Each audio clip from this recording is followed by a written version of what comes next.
안녕하세요. 저는 올해 33살의 여자입니다. 결혼할 때 가장 걱정이었던 게 조선시대 마인드를 가지고 계신 시부모님이었습니다.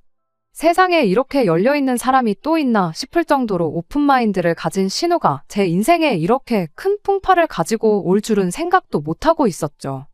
결과적으로는 저희 이혼에 신우가 원인 제공만 했을 뿐, 직접적인 이유는 시부모님과 남편 때문이긴 하지만, 누구보다 행복하게 살 거라 믿었는데 결혼한 지 2년도 안 돼서 이혼하게 된 저희 이야기를 한번 해보도록 하겠습니다. 저와 동갑내기인 남편과는 연애 결혼을 했어요. 사회생활 시작하고 나서 퇴근 후 비는 시간에 마땅히 할 것도 없어서 그때부터는 취미생활로 독서를 했었거든요. 막상 책을 많이 읽기는 하는데 책에 대한 이야기를 나눌 사람이 없는 게 참 아쉽더라고요. 그러다 우연찮은 기회로 독서 모임을 알게 돼 거기에 참여를 하기 시작했어요. 그때 남편을 처음 만나게 되었죠. 모임에 몇 번 나가면서 책에 대한 이야기를 많이 나누긴 했는데 제가 성격이 워낙에 내성적이다 보니 누구한테 먼저 말을 걸고 그러지는 못했습니다. 그러던 중 남편이 먼저 저에게 관심을 갖고 말을 걸어오기 시작했어요. 같은 책을 읽는데도 그걸 해석하는 시각이 날카롭고 남다르다면서요. 그래도 몇 마디 나눠봤다고 다음번부터 모임에 참석하니 남편이랑 대화하는 게 제일 편하더라고요. 그렇게 모임에서 가깝게 지내기 시작하다가 서로 읽었던 책들도 추천해주고 그러면서 모임 외적으로 연락 주고받고 만나는 일도 생기게 되었죠. 그런 식으로 만남을 이어오다 결국엔 연애까지 시작하게 되었어요. 저희가 연애만 3년을 넘게 했습니다. 결혼 이야기가 나와도 진작에 나왔었을 나이인데 워낙에 두 사람이 조심스런 성격이다 보니 누가 먼저 결혼 이야기도 자신있게 꺼내지 못했던 것 같아요. 모임 사람들이나 주변 친구들이 저희 보고 엄청 고리타분하고 같이 놀면 정말 재미없다고 혀를 내두를 정도로 무언가 그런 부분에 있어서는 쑥맥 같은 기질이 다분했거든요. 하지만 결국 3년이란 긴 시간 앞에 나이까지 30이 넘어가 버리고 나니 그때가 돼선 둘 사이에 결혼 이야기가 오가는 사이까지 발전하게 되었죠. 결혼 준비를 하면서 시부모님을 처음 만나는 자리에서 받았던 두 분의 인상은 정말 보수적인 분들이시다는 느낌이었어요. 저희 부모님도 엄격하신 편에 속했지만 시부모님은 저희 친정 부모님보다 더했어요. 부부 사이에서 남녀 역할이 확실하게 정해져 있다고 강조하는 분들이셨죠. 맞벌이도 당연히 해야 한다고 하는 걸로 보아 조선시대 마인드라고까지 하긴 조금 그런 부분도 있기는 했지만 제가 내조를 잘해야 남편 또한 성장할 수 있다는 그런 마인드가 확고하신 분들이었어요. 어차피 결혼하고 나서도 쭉 맞벌이 생활을 유지할 텐데 저 혼자 모든 집안일을 도맡아 할 수 있는 것도 아니고 남편도 결혼하면 집안일을 많이 도와주겠다고 약속을 했었거든요. 밥 차려주고 그런 거야 뭐 제가 남편이 차려주는 밥상 같은 거 기대하고 결혼하는 건 아니었다 보니 크게 개의치는 않았습니다. 힘쓰는 일은 남편이 하고 음식이야 안 봐도 제가 훨씬 더 잘할 테니 식사 준비 정도는 제가 하면 그만인 일이었지요. 물론 시부모님이 말하는 게 끼니만 챙겨주는 걸 말하는 게 아니라 전반적인 가사일에 대한 이야기를 말하는 거였겠지만 어차피 두 분 모시고 한 집에서 살 것도 아니고 날이면 날마다 찾아와서 저희가 집안일을 어떻게 분담해서 하고 있는지 그런 거 검사하고 그러지도 못하실 걸 알았다 보니 크게 상관은 없었어요. 이미 시댁에 인사드리러 가기 전에 남편이 두 분 성향에 대해 미리 귀뜸을 해줬던 것도 있고 해서 대답만큼이라도 시부모님이 원하는 대답을 해드렸었죠. 아무튼 그렇게 처음 시부모님께 인사를 드렸고 며칠 지나서 신우를 처음 만나게 되었어요. 신우는 남편보다 2살 위의 누나인데 이미 저희 둘 사이에서 결혼 이야기가 나오기 반년 전쯤에 결혼해 가정을 꾸리고 살고 있었습니다. 신우가 결혼했다는 사실은 모르고 있었어요. 3년이나 연애했는데 신우 결혼식에 참석을 안 한 이유는 따로 있는 게 아니고 남편이 말을 안 해줬었기 때문입니다. 그땐 저희가 3년 가까이 만나긴 했지만 둘 사이에 결혼 이야기가 오가던 상황은 아니었었거든요. 제가 결혼 생각이 없을 수도 있는데 부모님은 물론이고 일가 친척들 다 오는 자리에 저를 데려가면 제가 부담을 느끼지 않을까 싶어서 남편이 신우 결혼 이야기는 꺼내지도 않았던 거예요. 그게 제 생각에는 남편 나름의 배려라고 생각했기에 따로 문제 삼지는 않았습니다. 실제로 시부모님 인사드리러 갔을 때 신우 결혼식에는 왜 안 왔냐느냐 하는 이야기조차 없으셨었고요. 아무튼 보수적인 부모님, 고리타분한 남편만 보고 신우도 비슷하게 정도를 따르는 그런 사람일 거라고 막연하게 생각을 했었어요. 그런데 그게 아니었어요. 처음 신우를 소개받는 자리에서 약속 장소에 도착한 신우를 보고 저게 정말 남편하고 한 가족인가 싶을 정도로 전혀 다른 인상을 가지고 있었거든요. 저보다도 2살 위인데 화장도 패션도 엄청 화려하고 심지어 머리도 금발로 염색을 해가지고 있었거든요. 저는 시부모님이 조금 조선시대 마인드를 가진 분들이라고 생각했는데 오히려 신우가 저보고 너는 뭐 조선시대에서 왔냐는 말까지 할 정도로 엄청 개방적인 사람이었습니다. 왜? 우리나라 역사에서도 흥선대원군이 쇄국 정책을 펼친 만큼 고종은 이후에 신문물을 최대한 수용하려고 했었잖아요. 워낙에 고지식하고 엄한 부모님 밑에서 자라서 신우가 저렇게 된 거구나 그런 생각까지 들었죠. 잠깐 인사 정도만 나누는 자리인 줄 알았는데 신우가 뭘 벌써 집에 가냐며 자기는 한 번 밖에 나오면 12시는 돼야 집에 들어가야 되는 사람이라고 하더니 이제 어차피 한가족들 사람인데 진실된 모습도 보여줘야 하는 거 아니겠냐며 셋이서 같이 술을 마시러 가자고 하더라고요. 술을 마셔야지 진실된 모습을 볼 수 있다 생각하는 사람들이 있는지도 그때 처음 알았죠. 평소에는 사람들이 전부 가면을 쓰고 가식적으로 행동하고 있다 생각하는 거였을까요? 아무튼 저는 술만큼은 정말 입에도 안 대는 사람이라는 게 문제였죠. 술을 안 마시는 게 모범적인 것이다 하고 금주를 하고 절주를 하고 그러는 게 아니었어요. 제가 그냥 술 자체가 몸에 안 받는 사람이라 정말 술하고는 인연이 없었죠. 어찌어찌 분위기상 소주 한두 잔 정도는 마실 수 있는데 그날 컨디션에 따라서 한두 잔만 마셔도 완전히 정신 못 차리고 뻗어버리는 경우도 허다해요. 그래서 술은 최대한 조심하는 편이죠. 그래서 술은 좀 그렇고 무알콜 맥주 정도는 마실 수 있다고 했더니 취하지 않으면 그게 무슨 재미냐고. 저보고 인생에 진짜 즐거움을 모르고 살고 있다느니 그러더라고요. 가만 보니 31면 아직 한참 때인데 50는 것도 그렇고 너무 수수한 거 아니냐고. 뭐 조선시대에서 왔느냐고 그러더라니까요. 아무튼 그날 신우가 사람이 부침성이 좋은 걸 떠나서 저랑은 참 안 맞는 사람이라는 걸 그때 처음 알았죠. 그날 이후로 결혼식 올릴 때까지 따로 신우를 만난 적은 없었어요. 이후로 상견례 때는 따로 참석을 안 했고 그 이후로는 결혼 준비한다고 정신없이 바빴거든요. 그 좋아하는 독서 모임도 안 나가고 결혼 준비하는 데만 열중을 했었죠. 그렇게 남편과 결혼을 하게 되었어요. 심해부는 결혼식 당일날 식장에서 처음 만나게 되었어요. 결혼 준비하는 동안은 신우하고 그날 이후로 더 만날 일이 없었다 보니 따로 인사를 나눌 일이 없었죠. 신우의 강렬한 첫 인상 때문에 그랬나 심해부 또한 속된 말로 조금 날티나는 그런 사람일 거라고 생각했었는데 신우랑 부부가 맞나 싶을 정도로 정반대의 인상이었습니다. 동글동글하니 푸근한 인상에 공부도 꽤나 잘했을 것 같은 모범생 이미지였죠. 솔직한 말로 둘이 어울리냐 물어본다면 아니라고 대답할 수밖에 없겠네요. 둘이 나란히 서 있으면 아마 세상 그 누구도 두 사람이 부부라고 생각도 못할 만큼 전혀 다른 두 사람이었거든요. 아무튼 저희가 결혼한 이후로 신은혜하고는 몇 번 만나긴 했지만 대부분이 시부모님이 동석한 자리에서였어요.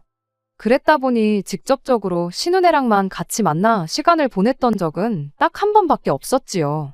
심해부도 술을 전혀 못하는 사람 같은데 신우는 왜 그렇게 술 타령만 해대는지. 아무튼 만났다 하면 술만 찾는 신우가 부담스러워서 이후로는 신은혜랑 만남을 제가 피하게 되었어요.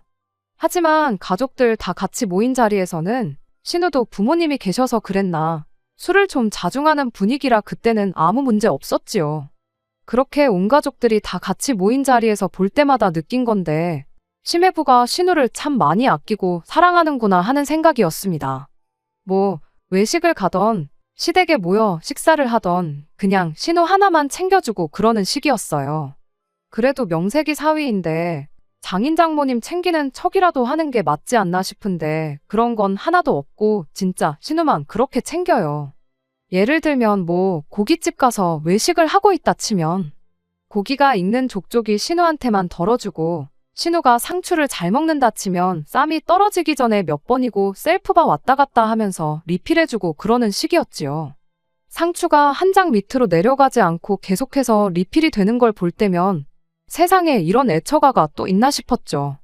저희 남편도 저 정도까지는 아니지만 평소에는 저를 잘 챙겨주는 편이긴 한데 시부모님 앞에서만큼은 조금 조심하는 눈치였어요. 결혼하기 전부터 아내가 내조해주는 걸 워낙에 강조하셨던 분들이다 보니 시매부가 신우한테 해주는 걸 남편이 똑같이 저한테 해주는 게 아니라 제가 남편한테 해주는 모습을 보길 바라셨거든요. 한 번은 남편이 제가 잘 먹는다고 반찬을 한 번 들어갔던 적이 있는데 남편이 자리에 다시 앉자마자 저한테 잔소리를 하셨던 적이 있어요. 너는 더 먹고 싶으면 네가 가서 떠오면 되지. 뭘 그런 것까지 남편을 시키냐 하는 식으로 말이죠. 그게 조금 그렇기는 했어요. 당장 그 자리가 시부모님하고 저희 부부만 해서 넷이 모인 상황이었다면 충분히 그런 반응을 보였다 해도 제가 이해를 할 수 있겠는데 뻔히 신우네랑 저희랑 다 같이 있는 자리에서 시매부는 신우 챙기는데 급급해서 다른 가족들은 신경 하나 안 쓰는데 시매부는 그래도 되고 내 남편은 그러면 안 되고 하는 게 도통 이해가 가질 않았죠. 저는 내조를 해야 하는데 신우는 내조를 받아야 하는 거잖아요. 게다가 저는 맞벌이, 신우는 그냥 집에서 살림하는 전업주부인데 말이에요. 하지만 그렇다고 그게 다르다고 불공평하다고 시부모님한테 따져서 뭐 하겠어요. 괜히 잔소리만 듣고 욕이나 먹겠지. 그냥 그러려니 하고 말았죠. 하지만 저도 사람인지라 언젠가부터는 이런 것들이 저를 조금씩 지치게 만들기 시작했어요. 그래도 결혼 직후에는 한 달에 한두 번씩 얼마 안 되는 횟수지만 가족 모임이 있으면 무조건 참석하는 쪽으로 노력을 했었는데 신우는 남편한테 대접받아 마땅하지만 저는 그러면 안 되는 상황이 저를 점점 피곤하게 만들었고 결국 언젠가부터는 시댁 식구들과의 자리를 제가 피하기 시작하는 지경에 이르르게 되었습니다. 아예 시댁 모임의 발길을 끊었던 건 아니지만 한 달에 한두 번씩 있는 자리를 두 달에 한 번만 참석한다든지 하는 식으로 줄이는 시기였죠. 이러나 저러나 맞벌이를 하고 있었다 보니 못 간다고 핑곗거리를 만드는 것 자체는 그렇게 어려운 일이 아니었습니다. 그래도 똑같이 공평해야 한다는 생각에 친정 식구들과의 자리도 똑같이 줄이게 되었고요. 하지만 제가 자기 가족들과 영 가깝게 지내지 못하는 제 모습이 남편 딴에는 많이 갑갑했었던 것 같아요. 은근슬쩍 시부모님이 불편하면 누나랑이라도 좀 친하게 지내면 안 되겠느냐 하는 식의 이야기를 자주 하고는 했었죠. 그래도 같은 또래인 신우라면 제가 덜 불편하게 느끼지 않겠나 싶었던 게 남편 생각이었던 것 같은데 저와 정반대의 성향을 가진 신우가 어떻게 보면 저한테는 제일 어려운 사람이나 마찬가지였다 보니 기회가 되면 시간이 나면 하는 식으로 신우와의 만남마저도 피하게 되었습니다. 그렇게 결혼한 지 1년이 넘어가던 시점이었어요. 반강제적으로 신우와 자주 시간을 보내게 되는 상황이 찾아왔습니다. 시매부가 해외 영업일로 원래도 해외 출장이 잦은 사람이었는데 그때쯤부터 회사 사정 때문에 출장을 한두 달에 한 번꼴로 거의 한 달씩을 나가 있게 되었거든요. 그 덕에 신우가 저희 집에 자주 찾아오게 되었어요. 시매부가 한 달 출장을 간다 치면 30일 중 거의 5일, 6일 정도는 저희 집에 와서 시간을 보내기 시작한 겁니다. 혼자 있으면 심심하다는 말도 안 되는 이유로 저희 집에서 하루 자고 가고 그런 식이었어요. 막상 신우가 저희 집에 놀러 온다고 해서 뭐 저희랑 신나게 놀고 가고 그러는 건 아니었습니다. 이미 몇 번을 말씀드렸다시피 신우하고 저는 거의 상극에 가까운데 코드가 다른 두 사람이 같이 있어봤자 뭐 재미있을 일이 몇 개나 있었겠나요. 신우는 여느 때처럼 술 타령만 하다가 혼자서 밤늦게까지 TV를 보고 시간을 때우는 시기였어요. TV 볼 거면 집에서 보면 되는 걸 왜 굳이 우리 집까지 와서 봐야 하나 싶을 때가 많았지만 한편으로는 심심한 것보다 혼자 지내는 게 조금 무서워서 그런 건 아닐지 싶은 생각이 들어서 딱히 못 오게 한다던가 하지는 않았습니다. 매일같이 왔다면야 그만 좀 오게 하라고 남편한테 말이라도 했겠지만 말씀드렸다시피 한 달에 5-6번 뿐이고 시댁에서도 며칠씩 지내다 가는 것 같은데 오히려 그걸 못 오게 막는다면 제가 이상한 사람이 되는 그런 상황이었으니까 말이죠. 나중 가서 알게 된 사실이지만 신우가 저희 집에 굳이 찾아오는 이유가 알고 보니 남편의 입김이 있었다는 걸 알게 되었어요. 남편이 제가 신우랑 자주 시간을 보내면 그만큼 친해질 거 아니겠냐, 그럼 시댁 모임에 참석하는 것에 대해 거부감을 덜 느끼지 않겠나 하고 너무 쉽게 생각했던 거였죠. 하루는 신우가 금요일 퇴근 시간에 맞춰서 저희 집에 찾아왔어요. 평소 때처럼 저희 집 도착하자마자 TV부터 켜가지곤 혼자서 시간을 보내기 시작했죠. 그런데 한참 TV 보다 말고 난데없이 좀 있으셔서 도저히 못 버티겠다며 저보고 어떻게 이렇게 재미없는 삶을 살 수가 있냐면서 지루하지 않냐고 계속 저한테 말을 걸어오더라고요. 저는 아무 문제가 없는데 왜 그러시냐 하면서 대충 받아치고 있었는데 신우가 그러지 말고 자기랑 한 번만 밖에 나가서 놀아보면 어떻겠냐고 묻대요. 여지껏 이렇게 재미없게 살아온 거 손해보고 살았단 느낌이 들 만큼 새로운 세상을 보여준다면서요. 그러면서 자꾸 같이 나가자고 졸라대는데 애둘러서 좋게 거절하고 있었는데 그때 남편이 저를 방으로 따로 불러서 누나가 저렇게까지 나오는데 한번 같이 나가서 시간 보내고 와주면 안 되겠냐 하더라고요. 신우가 저랑 얼마나 친해지고 싶어서 저러겠냐고, 누나가 저만큼 노력하는데 계속 이렇게 피하기만 하는 거 솔직히 보기 좋지가 않다면서요. 누나의 정성을 봐서라도 한 번만 같이 나가서 시간 좀 보내고 와보면 안 되겠느냐 부탁을 하더라고요. 결국 남편의 부탁에 이기지 못해 신우와 둘이 나가기로 했죠. 이미 집을 나서는 순간부터 저는 어색하기만 했는데 신우는 의욕이 엄청 넘치더라고요. 그때까지만 해도 저는 별 생각 없었죠. 오히려 남편 말이 맞는 것 같아 반성까지 되대요. 그래도 가족이라고 신우도 나랑 성향이 전혀 다른 걸 알면서도 친해지자고 이렇게 노력하는데 솔직히 심해부가 신우한테 잘하는 게 자기 아내라서 잘하는 거지 뭐 작정하고 나를 시부모님 앞에서 물먹이려고 그러는 것 아니지 않나 그런 생각도 들었습니다. 그냥 시부모님의 이중적인 잣대가 불편했을 뿐이었으니까요. 그래서 밖에 나가서부터는 이렇게 된 거 그래 신우를 제대로 겪어보지도 않고 무작정 내가 실험만 한 걸 수도 있겠구나 까짓거 신우랑 한번 친해져 보자 싶었어요. 혹시 아냐고.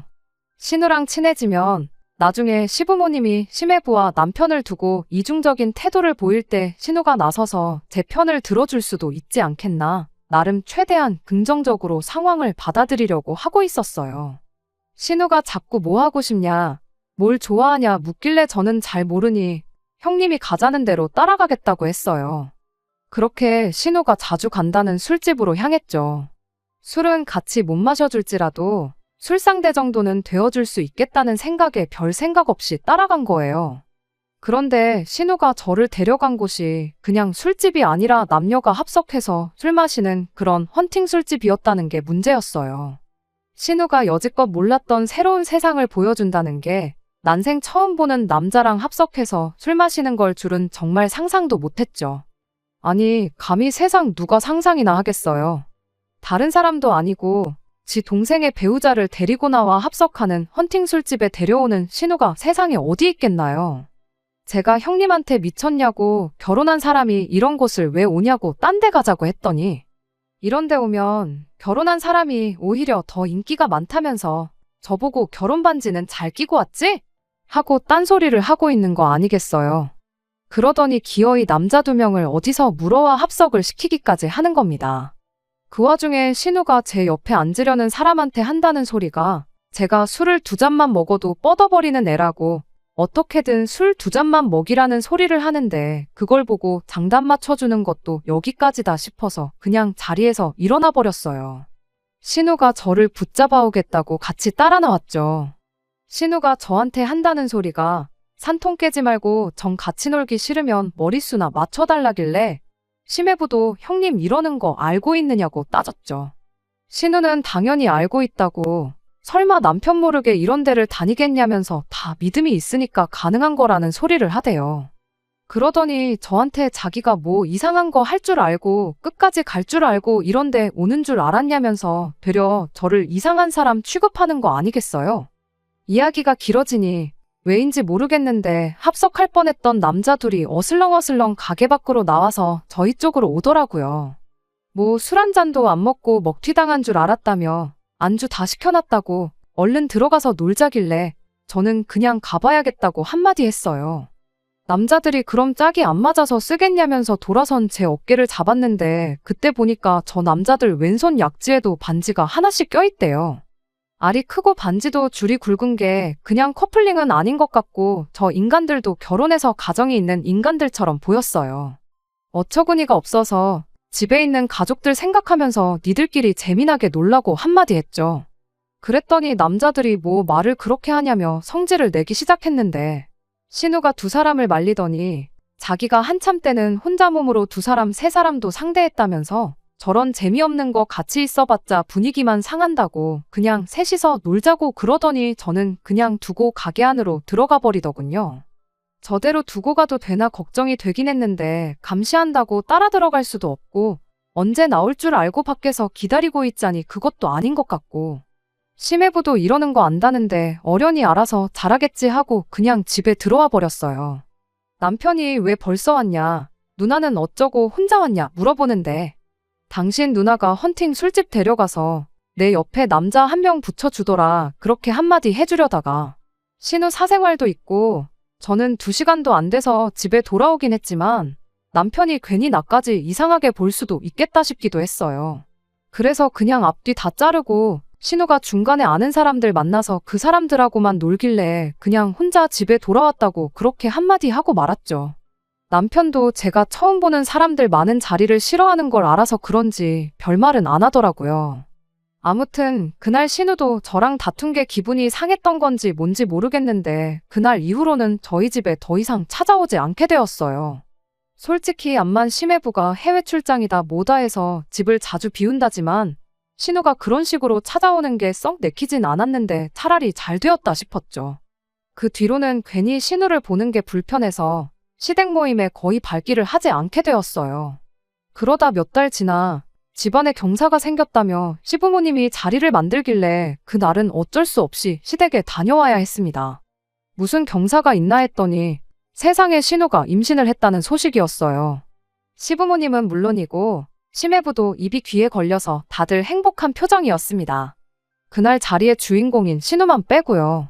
가만 보면 웃고는 있는데 그 표정이 마치 억지로 웃고 있는 듯한 느낌이었달까요? 아니나 다를까 그로부터 몇 달 더 지나서 집이 아주 난리가 나버렸습니다. 시어머니가 다급하게 저희를 집으로 불러내서 찾아가 봤더니 집이 아주 개판 5분 전이 되어 있었어요. 집에는 심해부와 신우는 물론이고 심해부의 부모님까지 있었어요. 심해부 아버지 되시는 분이 집을 난장판으로 만들고 있으니 그것 좀 어떻게 말려달라고 남편을 찾으셨던 거죠. 무슨 상황인가 하니 그날 제 안 좋은 예감이 정확하게 들어맞았던 거예요. 그 기쁜 날 신우가 왜 반쯤 정신 나간 표정으로 웃고만 있었는지 저 혼자서만 생각하고 있던 게 실은 진짜 그래서였던 겁니다.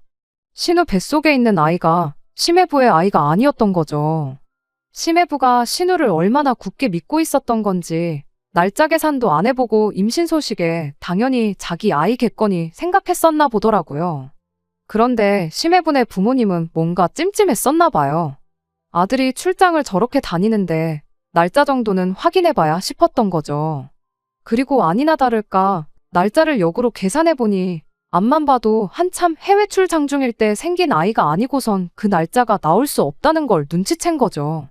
말인즉슨 신우 뱃속의 아이가 심해부의 아이일 수가 없다는 사실을 알게 된 거예요.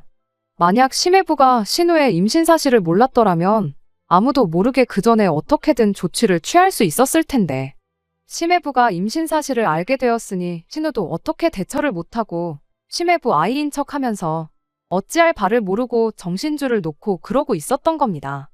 그런데 이젠 병원 간다고 해서 해결이 되지도 않을 만큼 시간이 지나버려 어쩔 수 없이 아이를 낳아야 하는 상황이 찾아오게 된 거죠. 심해분의 집에서 당장에 이혼부터 시키라고 난리를 떨었는데 그 와중에 또 신우에 대한 심해부의 사랑은 여전하더군요.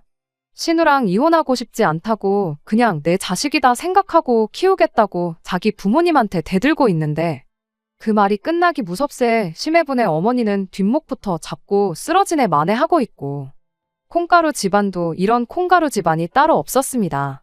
결국 심해분의 집에서 시댁에 조건을 걸기를, 애를 입양을 보내던 어떻게든 우리 아들 앞길에 걸림돌이 되지 않게 알아서 처리를 하라고 한 거예요. 그리곤 그때까진 연락도 하지 말라고 한마디 하고 심해부를 데리고 나가더라고요.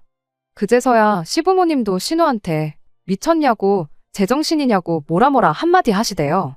애 아빠는 누구냐고, 남자 쪽에도 책임이 있는 거니 그 사람까지 한자리에 불러서 상의를 해봐야 하지 않겠냐는데, 신우가 아무 말도 안 하고 가만히 있더라고요. 그걸 보고 있던 제가 한마디 했어요. 혹시 그날 만난 두 사람 중 한 명 아니냐고요. 신우는 모르겠다고 대답을 하더라고요. 그 전에도 그 이후에도 그런 식으로 만난 남자가 한둘이 아니고, 심지어 그렇게 만난 사람들 연락처도 모른다고 하더라고요. 어떻게 그럴 수가 있냐고 했더니 한 번 만나고 말 사람들 연락처를 알아서 뭐 하겠냐는 소리를 하대요.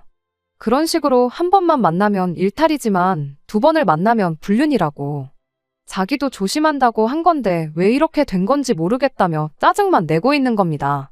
애 아빠가 누군지도 모른다는 사실에 어이가 없었는데, 더 어이가 없는 건 그런 이야기 나누는 동안 온 가족들이 눈이 휘둥그레져서 저를 쳐다보고 있었다는 사실이에요. 그러더니 이 책임을 저한테 돌리기 시작하더군요. 시어머니가 너는 신우가 그렇게 밖으로 도는 걸 다 알고 있었던 거냐고.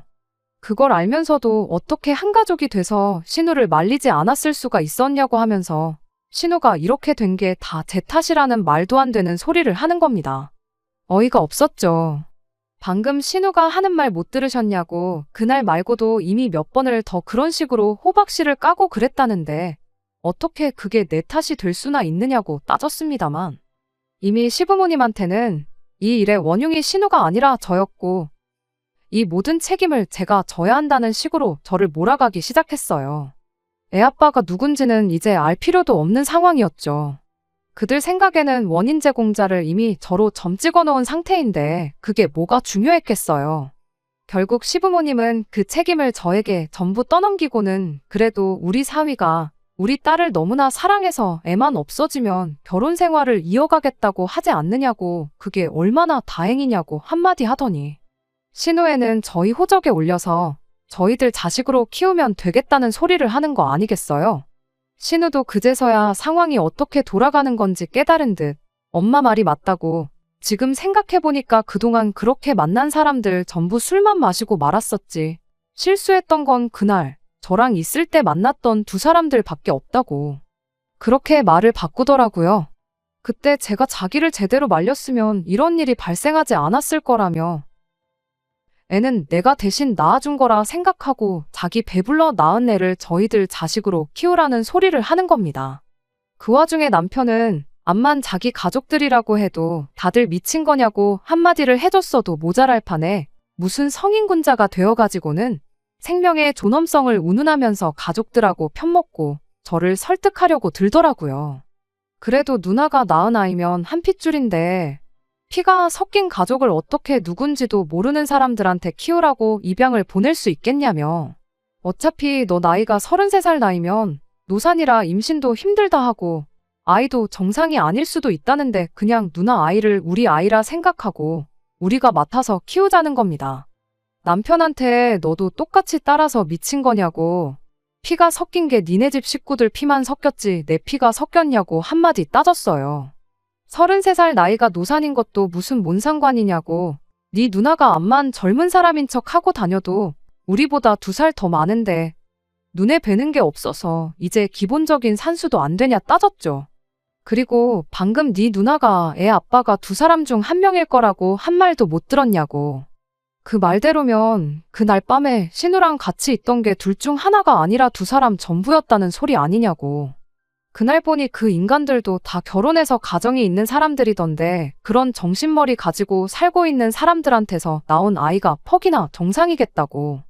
그렇게 네 핏줄이 걱정되고 누나 인생 책임져주고 싶으면 이혼해줄 테니 네 혼자 실컷 하라고 그렇게 말하고는 집으로 돌아왔습니다. 당장에 이혼해야겠다는 생각밖에 없었어요. 집에 돌아와서 남편이 사과하고 생각을 바꾼들 이런 집구석에 한가족으로 더는 살고 싶은 마음은 없었거든요. 그렇게 집에 오자마자 제 짐 챙겨서 나가려고 짐을 싸고 있는데 말은 그렇게 했어도 지 혼자 독박 쓰려니 그건 싫었는지 제 예상대로 집에 돌아와서 저한테 생각이 짧았다고 사과를 하더라고요. 가족들하고 연을 끊고 산다고 말해도 다시 받아줄 생각 없었는데 그 와중에 지 가족들하고 무슨 이야기를 하고 온 건지. 저한테 한다는 소리가 그럼 딱 몇 년만 아이를 우리가 키우면 어떻겠냐는 소리를 하대요. 우리가 입양해서 키우는 척 해가지고는 일단 지 누나 이혼당하는 것부터 막아주자고요. 그러면 누나가 어떻게든 심해부랑 아이를 만들겠다고 했답니다. 그리고 그렇게 신우랑 심해부 사이에서 진짜 아이가 태어나면 그때 아이를 돌려주면 어떻겠냐는 거예요. 둘 사이에 애까지 생긴 마당에 그렇게 되면 심해부네 집에서도 이혼하라는 말을 못 꺼내지 않겠냐 하면서요. 길어야 2년 정도밖에 안 걸리지 않겠냐고 그 정도는 할 수 있지 않겠냐고 저를 설득을 하려 드는데 집에 돌아와서 암만 나한테 싹싹 빈다고 한들 무조건 이혼 말고는 다른 선택지는 없을 것이다. 그 짧은 사이에 마음을 확실히 굳힌 제가 참 장하다 싶대요. 결국 그렇게 남편과는 이혼을 하게 되었습니다. 이혼하면서 끝에 끝까지 시부모님은 모든 문제를 저한테서 찾았어요. 지 불리해지니까 남편도 버리는 꼴 좀 보라면서 본성이 그런데 자기들이 부탁할 걸 부탁했다면서 저 같은 피도 눈물도 없이 가족도 모르는 냉혈한한테 아이를 안 맡긴 게 천만다행인 것처럼 말을 하대요. 뭐 그 말에 대답은 안 왔습니다. 이렇게 갈라서게 된 게 누구한테 천만다행인 건지는 아마 모르긴 몰라도 살다 보면 빠른 시일 내로 다시 깨닫지 않겠나 싶어서요. 뭐 조선시대에도 대를 이을 장손이 없으면 다른 형제 집에서 아들 자식을 데려오는 경우는 있다고 봤지만 적어도 그 데려온 자식이 밖에서 데려온 자식은 아니었겠지요.